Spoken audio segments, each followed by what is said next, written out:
Jamaica where every student has the support they need to reach their full potential, where volunteers from all walks of life come together to shape our nation's future.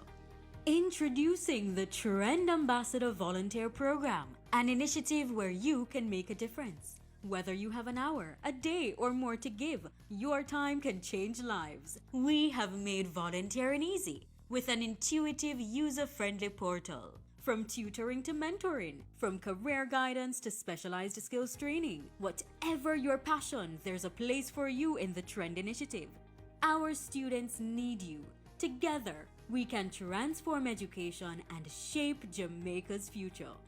Log on and register at www.volunteer.trend-ja.com to sign up and help create a brighter tomorrow. Ting-a-ling-a-ling, school bell ringing, and it's back to school again. I gotta tell you, welcome back to Sunrise, everyone. Good morning. If you're just tuning in, thank you for making the smart choice and the smart switch and keeping CVM Sunrise in the mix. The school bell is definitely wrong.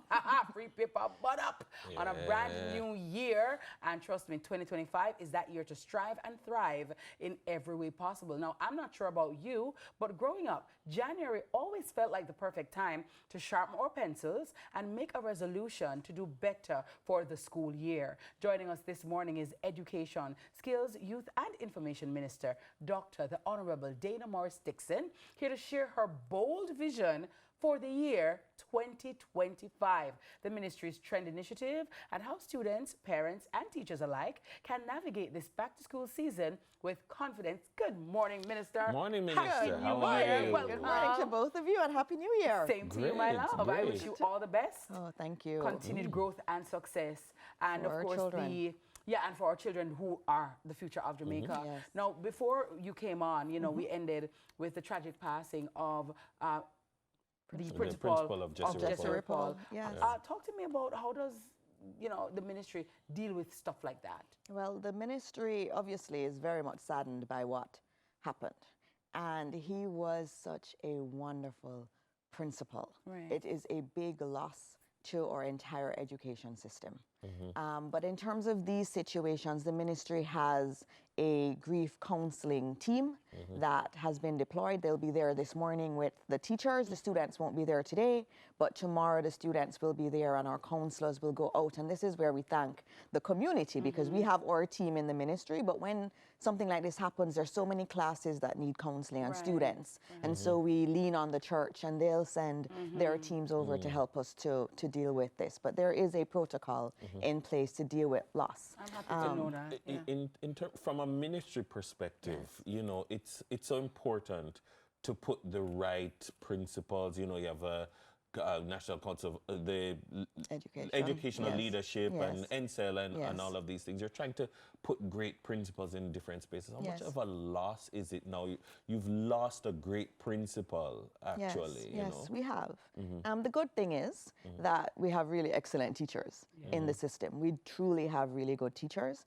And we know others will step up to the plate. It's a big loss because we don't have as many men as we would like in the education profession. But I do know that there are a lot of excellent teachers, and we are doing the training of the teachers through NCEL to ensure that we have a group, a cohort of the next generation of leaders in the system, and he was one of those. Well, talk to us about, you know, Minister, the fact that it's a new school year, you know, January, people are out on this Monday morning. New term, a new semester. term, new semester, and lots of people are out. Talk to me about some of the challenges and opportunities that the ministry is tackling or seeing to tap into to make our students better and our education system overall better. All right, that's a great question. And this term is the big term because this is the term where you're doing the most intensive preparation for your CXCs, the CSEC, and also for PEP. Yes. So this term is really, that is very, very important. And so what we've done as the ministry is to identify the schools that need more support. So for example, at the high school level, there are 56 schools that we've identified where we would like to see better outcomes. And so we're putting in place lots of different programs. So for example, in the Christmas holiday, we had math camps at a lot of our schools where we have to do more in terms of maths. For me, the foundation is the critical element. We can't keep building skills on top of a foundation that is shaky. Faulty, yeah. So we have to have our children be numerate and literate at a minimum. Every child, you cannot have children leaving high school who are not literate. Yeah. That's an indictment on us. Yes. And we have taken it on and we have said we are going to fix this. And so you're seeing more interventions in our schools in relation to numeracy and literacy. And I even had fun. I went to teach maths at Tarrant High School. Oh, wow. And it was so fun. Oh, nice, nice, nice. And so we also have, as you would have seen earlier, we have a volunteer opportunity for Jamaicans. Okay. Because the ministry alone is not going to fix all of this. Yeah. We all of us hands on deck. are going to have to do it. And so we have a website where anyone who wants to volunteer to help can go and volunteer to help in our schools. It doesn't have to be your alma mater. It can be a school near you or even far from you that you just want to help. Wow. And we're here to take that help because it's all of us going to make it better. Minister, we've heard the rollout of Trend. Yes. And, you know, when I remember when it was just, you know, launched, I was saying, I hope this is not just another great acronym, that they actually, that transformation is about moving to from a current state to a desired end state. Yes. Are we moving closer to that desired end state through this program called Trend? I definitely think we are. And let me tell you why. The Trend program is really the implementation of the Patterson report. And you know, in Jamaica, we tend to have these big reports and commissions, and then it's put on a shelf. This is one instance where I can say to Jamaica that it's not on a shelf.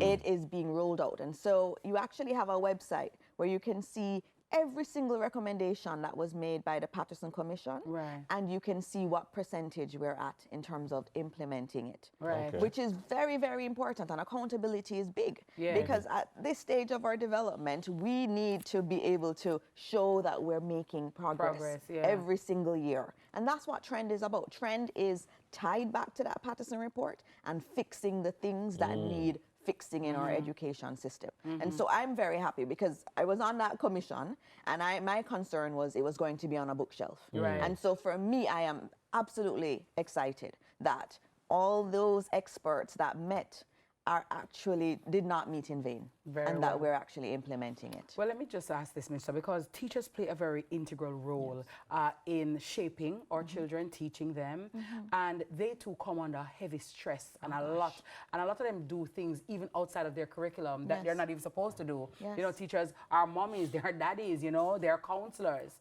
What is in place via the ministry to help teachers to embolden their efforts, to fortify them and their minds and what they do so that they can be better stewards of disseminating the information that our students need? It is our teachers. We cannot do it without the teachers. They're excellent. When I go to some of the schools, I see the teachers going way above what they need to do. I see teachers taking children to the doctor. I see teachers where the parents are not as involved, and that's a conversation we need to seriously have in our country around parenting, because it is absent in too many of our homes. And so we have children who are at school who are needing so much more. And I say to everybody, schools are no longer just about places where you go to learn and do your CXCs. It is now a place for socialization. It's a place for therapy. It's a place for parenting, because they're not getting it in their community. And so as a ministry, we have to play a much bigger role in terms of especially the psychosocial element of our children. A lot of our children are dealing with trauma. And they're at school in an environment where sometimes that trauma is triggered. Well, I'm happy that you said that, because this is going to be my next point now. Because, Minister, there's a lot of bullying going on in the schools. All right, let me talk about that. We have definitely seen the videos, Dennis, and they're horrific to watch. They are very stressful, and sometimes you get the feeling like nothing is done. It's just, oh, let's mediate. Some of these children need to be removed. I don't know, they need counseling, they need help, but there are parents who are petrified of sending their children to school because they are constantly bullied, they are constantly abused, they are assaulted, and it just feels like, oh, it's just let's just suspend or let's just talk. What is the ministry doing to protect children? Because, Minister, when I send my child to school, you want them to be safe. I want them to be safe. Yes, and I think we all want that. And that's it's an important conversation. I wish we had more time. Yeah. Because there was a video that took place, that we saw, of a incident. Yes. And I went to the school. Yes. So after seeing the video, I didn't go into the outrage, mode. I went because any child who is acting out, whether it's bullying or whatever, there is some trauma there. So that child is also hurt. Yes. And we have to provide the counseling, which is why, for me, very critical in this whole, focus on education is not just the maths, the English. Yes, that's key for me, but also the psychosocial. So we need more guidance counselors in the schools. Yes. And we also need to collaborate a lot more with the JCF, for example. So for that school was a unique school. If we look at that school, half of their students are transfer students. You know what that means? That means another school rejected them. Oh. That is a painful place to be, to feel rejection in that way. And they're also from communities where we don't see the kind of parenting involvement that you need, right?